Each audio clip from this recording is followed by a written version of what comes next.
नमस्कार सज्जनों, मैं हूं आचार्य आशीष पांडे फ्रॉम आशीर्वाद एस्ट्रो।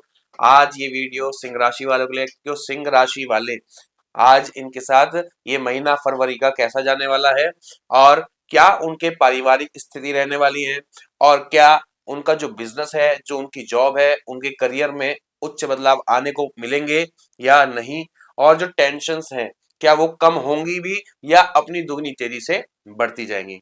तो आइए विस्तार से जानते हैं आप सिंह राशि वालों के लिए।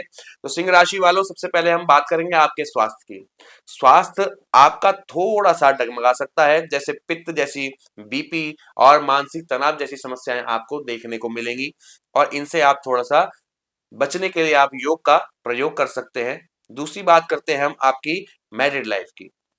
मैरिड लाइफ में आपका, यहां मैं देख रहा हूं कि कुंभ राशि में राहु, बुध, शुक्र, इन तीनों का जो सामंजस्य, जो एक साथ स्थिति बन रही है, वो आपको थोड़ा सा निराशा दे सकती है।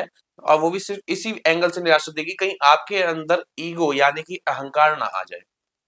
हालांकि 12 फरवरी के बाद आप अपने आत्मविश्वास पे बातों पर लेने लगेंगे, बट उससे पहले आपका सब ठीक चलेगा, क्योंकि मित्रवत मजाक में चल जाती हैं। बट 12 फरवरी के बाद आप अपने थोड़ा सा मेरिट एंगल में धैर्य और पेशेंस के साथ आप काम करें, और जिससे कि वैचारिक मतभेद ना हो आपके। और बात करते हैं सिंगल्स की। तो सिंगल्स के लिए मैं देख रहा हूँ कि ये अवसर शुभ है उनके लिए। का ये सिंगल्स के लिए नए मौके ला सकता है, नए प्रपोजल ला सकता है, और मंथ के लास्ट में कोई ना कोई नया साथी आपको मिल सकता है। तो बात करते हैं आपके धन की।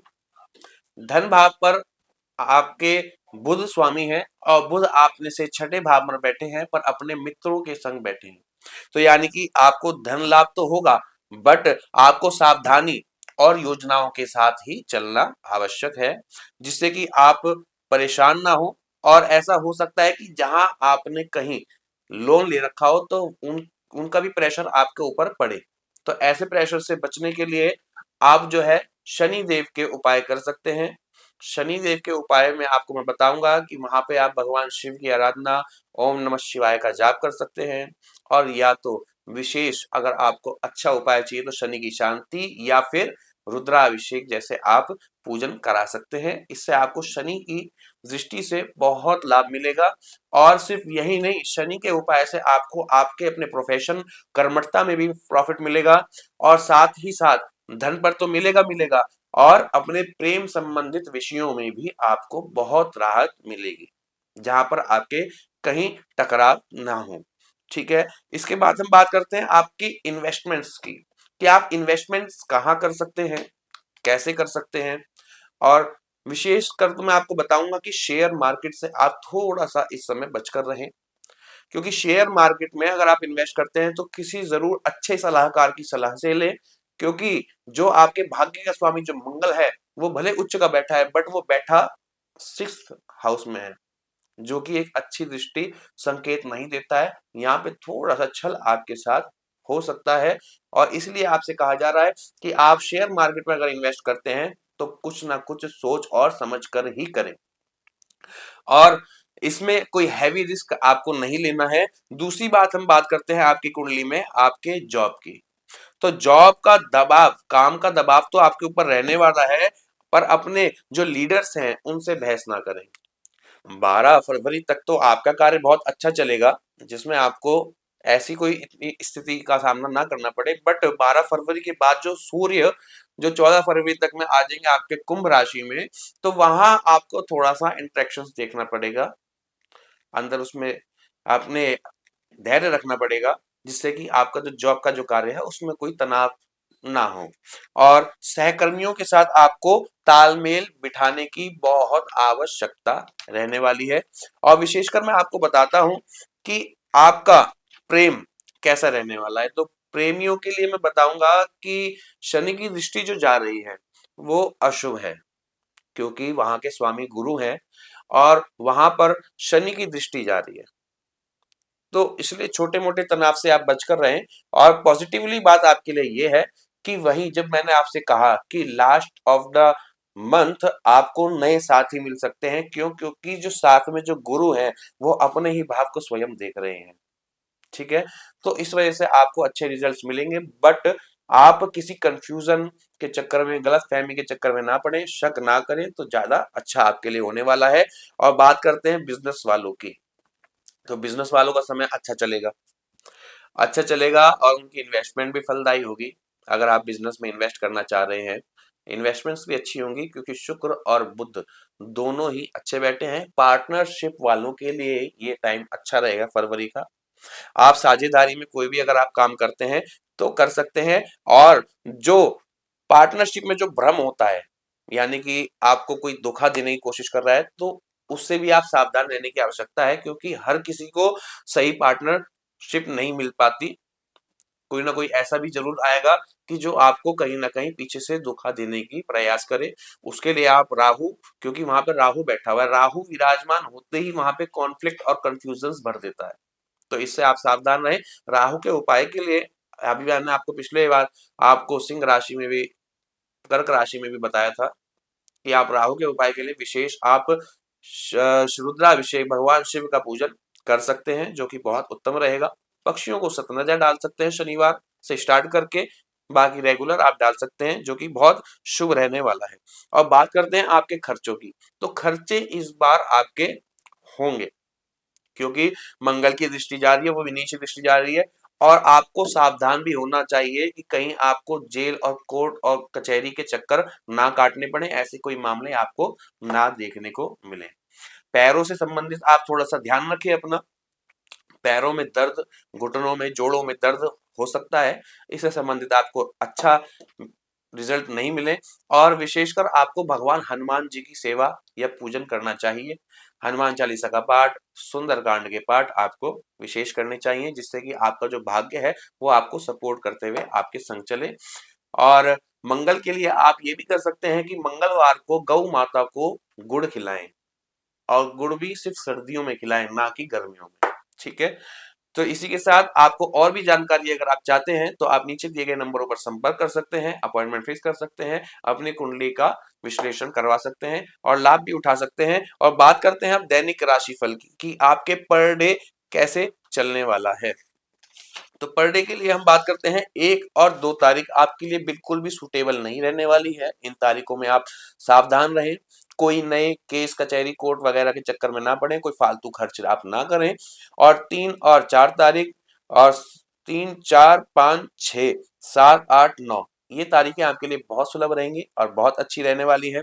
और बात करते हैं 10 और 11 तारीख में आपको सावधान होना है, ठंड से भी बचना है, गुस्से से भी बचना है, और विशेषकर आपको ध्यान रखना है अपनी माताजी के स्वास्थ्य का। और बात करते हैं 12, 13, 14 और 15, 16 ये तारीखें आपके लिए अच्छी रहने वाली हैं। इसमें आपको 15, 16 में आपको आकस्मिक धन की प्राप्ति भी हो सकती है, बहुत अच्छा रहने वाला है 15, 16। और बात करते हैं 12, 13, 14 ये लव बर्ड्स के लिए भी बहुत सुंदर रहने वाला है। इसमें आपके प्रेमी आपको सहयोग करेंगे या कोई नया गिफ्ट आपको अचानक से दे सकते हैं। और बात करते हैं 17, 18, 19 इसमें आपको कॉन्फ्लिक्ट, सिर में दर्द जैसी समस्याओं को देखने को मिल सकता है। और कुछ लोग अय्याशी यानी कि अपने एडिक्शंस को पूर्ति के चक्कर में धन को खर्च भी कर सकते हैं और झगड़ा भी मोड़ ले सकते हैं किसी से। तो ये तारीखों में आपको बिल्कुल सावधान रहना है। कौन सी? 17, 18, 19 इन तारीखों में आप बिल्कुल सचेत रहें, सावधान रहें, यही मैं आशा करता हूँ। 20 और 21 तारीख में आपको अच्छा रिजल्ट नहीं प्राप्त होगा क्योंकि शनि देव के साथ भगवान चंद्रमा विराजमान हो जाएंगे, और जब यहाँ पर बैठ जाते तो विष दोष की उत्पत्ति होती है। तो इस समय आपको खासकर ध्यान रखना है कि आप टेंशन्स आदि व्याधि के ऊपर बस इन 2 दिन के ऊपर आप छोड़कर ध्यान दें, चलेगा। इनमें अगर आप ध्यान देंगे तो कोई फायदा नहीं है, टेंशन्स बढ़ती रहेंगी, सोच विचार बढ़ते रहेंगे और आपके अंदर नकारात्मक शक्ति प्रवेश करती रहेंगी, जो कि ना ही होनी चाहिए। और 24 और 25 तारीख आपके लिए बहुत अच्छा रहेगा, भाग्य भी आपका साथ देगा। भगवान हनुमान जी की सेवा जरूर करें इन 24 और 25 तारीख में जरूर। भगवान को चोला चढ़वा सकते हैं आप, हनुमान चालीसा के पाठ कर सकते हैं, सुंदरकांड के पाठ कर सकते हैं, और कुछ नहीं तो भगवान शिव जी के ऊपर एक पिंडी के ऊपर, शिवलिंग के ऊपर आप 1 लोटा जल तो अवश्य चढ़ा सकते हैं। और उसके बाद करते हैं आपकी 24, 25, 26, 27 इन तारीखों में आपको बहुत अच्छे रिजल्ट्स मिलने वाले हैं। इसमें आप अपने काम की तरफ भी फोकस अच्छे से कर पाएंगे और इनकम ऑफ सोर्स की तरफ भी आपका ध्यान अच्छा रहेगा। हिसाब किताब आप इन तारीखों में करेंगे तो बहुत अच्छा रहेगा किसी से लेन देन का काम।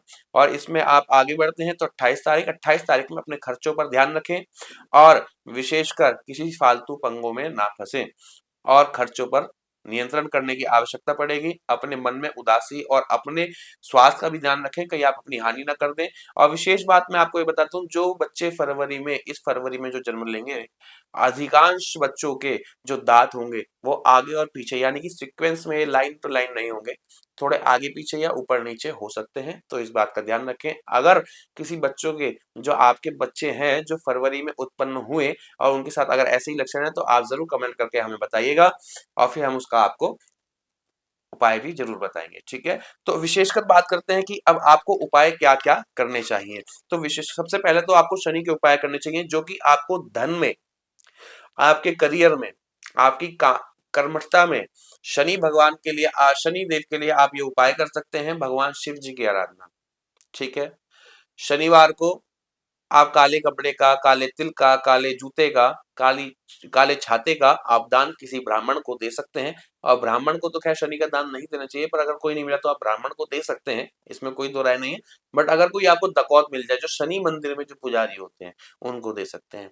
और कहीं आप ये गलती ना करिएगा कि शनिवार को शनि मंदिर में चले जाएं और उनके सामने आप हाथ जोड़ें, क्योंकि भगवान शनि की दृष्टि जो पड़ती है वो हानिकारक होती है, वो व्यय देती है, अपना व्यय करवाती है, यानी कि अपना ह्रास करवाती है।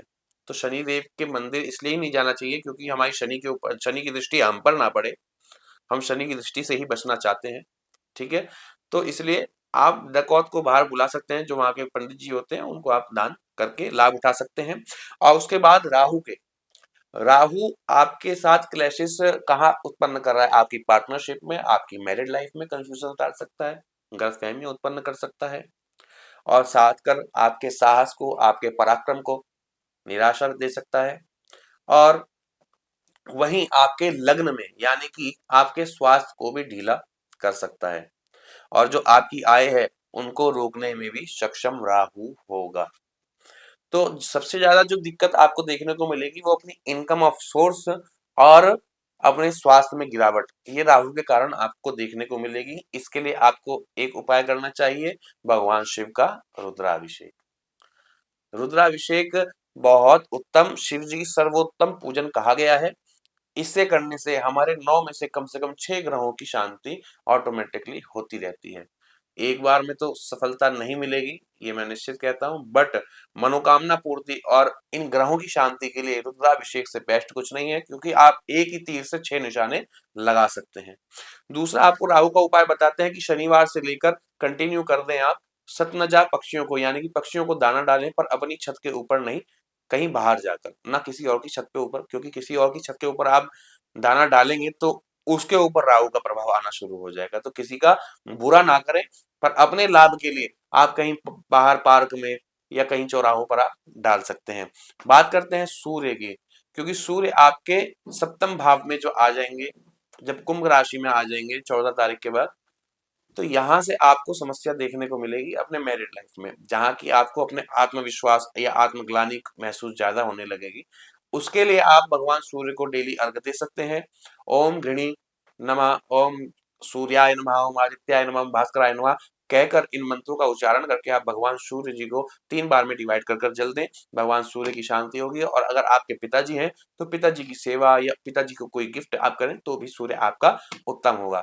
तो इसी के साथ और जानकारी प्राप्त करने के लिए आप हमारे नीचे दिए गए नंबरों पर संपर्क कर सकते हैं। अगर आप अपनी जन्म पत्री दिखाना चाहते हैं तो डेट ऑफ बर्थ, टाइम और प्लेस आप हमारे इस नंबर पर व्हाट्सएप कर सकते हैं और अपॉइंटमेंट लेकर आप अपनी समस्याओं का हल और समाधान प्राप्त कर सकते हैं और लाभ उठा सकते हैं। नमस्कार।